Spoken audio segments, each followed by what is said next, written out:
Episode 2, tidak perlu kata-kata, saat tindakan lebih berarti. Senja mulai menyelimuti langit kota dengan cahaya jingga keemasan, menyorot pelan pada arsitektur megah rumah keluarga Mahardika. Namun, kehangatan senja tidak menembus dinginnya suasana kamar pengantin.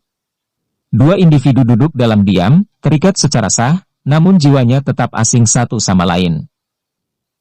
Anisah Nabila duduk di ujung tempat tidur berseprai putih, gaun pengantinnya masih membungkus tubuhnya dengan rapi. Wajahnya lelah, dibalut kebingungan dan amarah yang ditahan. Pandangannya kosong, berusaha mencerna kenyataan bahwa ia kini istri dari pria yang bahkan belum dikenalnya sepenuhnya. Di sisi lain, Panji Rizkan Mahardika, sang suami kontrak, dengan tenang melepas jas dan dasinya. Gerakannya rapi dan sistematis, seperti seorang CEO yang sedang bersiap beristirahat setelah rapat panjang. "Ini kamar kamu," katanya singkat, suaranya tenang namun penuh batas. Anisah menoleh tajam. "Maksud kamu, kamar kita, kan?" Panji akhirnya menatapnya, mata coklat tuanya seolah tak bergeming. "Secara legal, iya. Tapi jangan berharap lebih." Anisah mendengus. "Ya Allah, ini abis nikah atau aku salah audisi sinetron kerajaan, sih?" Panji melemparkan handuk kecil ke arahnya. "Mandi. Kamar mandi di sebelah kiri." Sebelum masuk, Anisah menunjuk ke arahnya. "Jangan ngintip. Aku bukan pemeran utama film jadul." Panji hanya mengangkat alis lalu merebahkan diri di sofa, dengan bantal tambahan di bawah kepala. Beberapa menit kemudian, Anisah keluar dari kamar mandi dengan piyama motif kelinci berwarna pastel. Rambutnya basah dan digosok asal dengan handuk kecil. Panji melirik, lalu tertawa pelan. "Itu baju tidur kamu? Lucu, kan?" "Lucu sih. Tapi kayak anak TK siap outbound." Anisah naik ke tempat tidur dan menarik selimut. "Kalau kamu nyentuh aku malam ini, aku teriak ke Pak RT." "Silakan. Aku pun gak niat."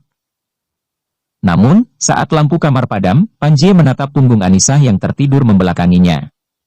Ada kesan janggal yang perlahan menariknya ke arah gadis itu. Sesuatu yang belum bisa ia definisikan. Pagi hari, matahari menembus tirai kamar.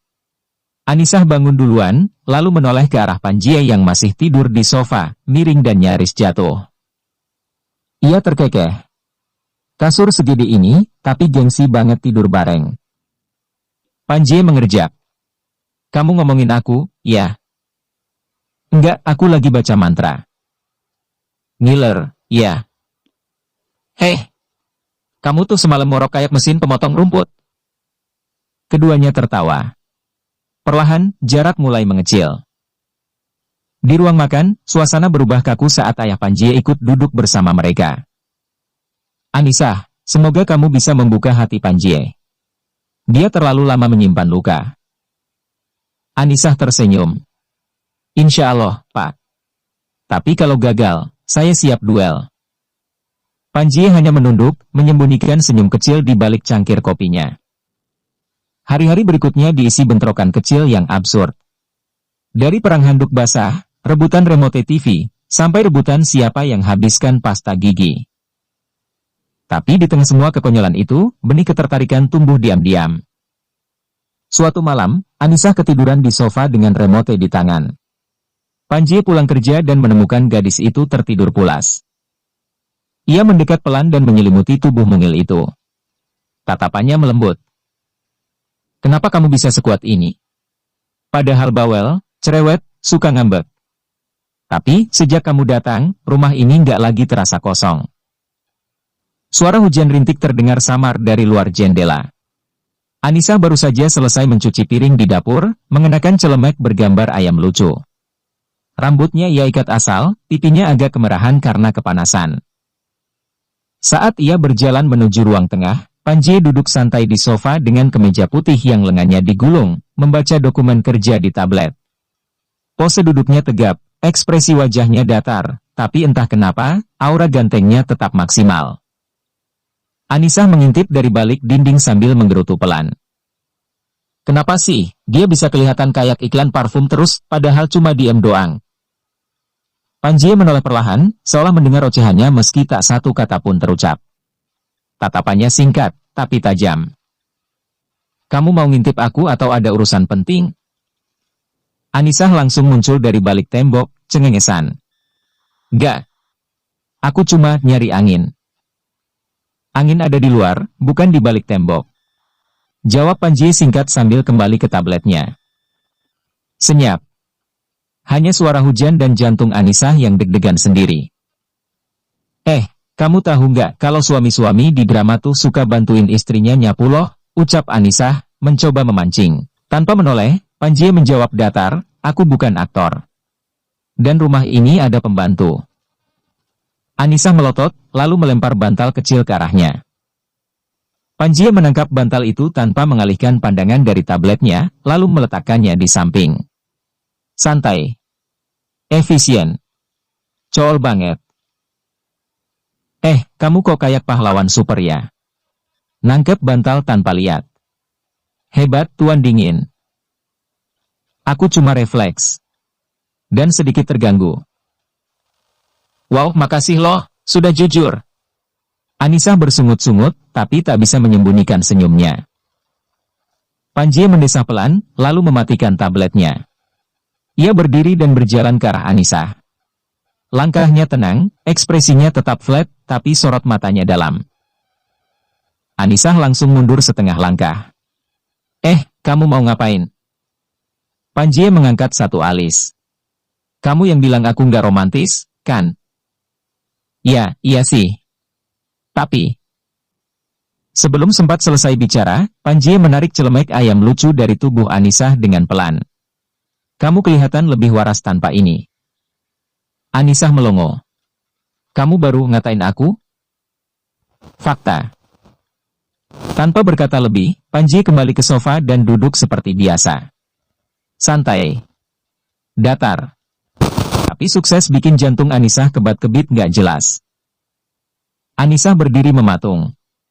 Ya Allah, nih orang ngomong sedikit aja bisa bikin aku pingsan. Tapi gengsiku tinggi, aku harus tahan. Di ruang kerja rumah, Panji fokus di depan laptop. Ketukan pintu mengganggu lamunannya. Anissa masuk membawa secangkir teh. Katanya teh bisa ngilangin stres. Tapi kamu mungkin butuh teh 1 gentong deh. Panji menatap layar. Makasih. Anissa duduk di sofa dekat jendela. Kamu kerja terus kayak robot solar. Gak pernah recharge, ya? Robot solar butuh sinar matahari. Makanya, yuk keluar bentar. Jalan sore, beli bakso. Panji menoleh dengan ekspresi datar. Bakso? Sekarang? Kamu bosnya, kan? Cuti 15 menit buat istri sendiri nggak bisa. Panji menatapnya beberapa detik, lalu menutup laptopnya. 10 menit. Yeay. Suami kontrak akhirnya cuti juga. Dan istri kontrak yang gak punya tombol mute. Mereka berjalan bersama di sore hari. Tidak bergandengan, tapi cukup dekat. Saat satu pentol bakso jatuh dari tangan Anissa, Panji menatap datar. Kayak anak TK baru lihat jajanan. Setidaknya aku masih punya selera. Kamu? Mie instan aja nggak ada di kulkas. Panji tak menjawab, tapi senyum tipis muncul di wajahnya. Ada sesuatu yang berubah. Malam itu hujan turun lebat. Petir menyambar seolah ikut mengguncang isi hati Anissa. Ponselnya berdering. Faris. Kamu beneran nikah sama Panji? Nisa, kamu tahu dia siapa sebenarnya? Pintu kamar terbuka. Panji masuk, rambut basah dan perlahan mendekati Anissa.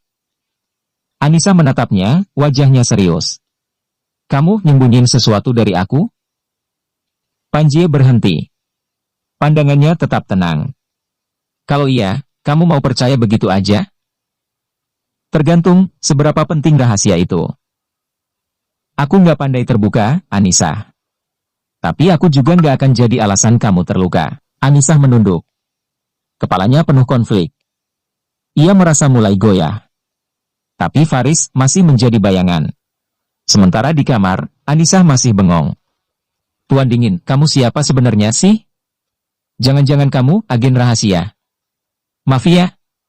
Atau dosen killernya Mar? Bersambung.